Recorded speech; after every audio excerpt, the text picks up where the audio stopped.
Je me suis enfin engagé à deux choses. D'abord, à la collégialité. Je crois à l'esprit de collégialité. Je suis en parfaite harmonie avec les orientations définies par le président Juncker et c'est là-dessus que je me suis appuyé. Et dans ce contexte-là, je travaillerai naturellement avec tous les commissaires et au premier chef avec les deux vice-présidents, Valdis Dombrovskis et Jyrki Katainen, avec lesquels nous avons commencé à travailler dans un esprit de confiance. Et tout ça pourquoi?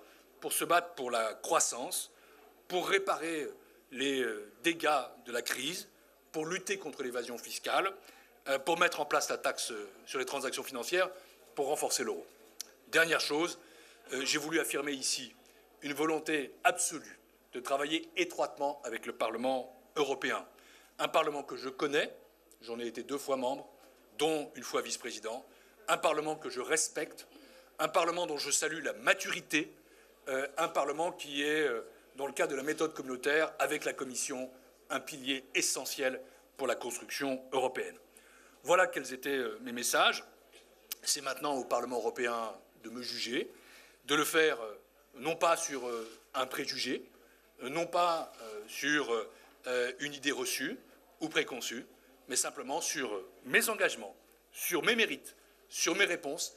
Cette audition, je l'ai voulue sereine, sincère, et j'attends tout simplement que les choses soient jugées avec objectivité. Et maintenant, je peux répondre à 1 ou 2 questions si vous le souhaitez. Le reste ayant été quand même assez largement abordé pendant l'audition.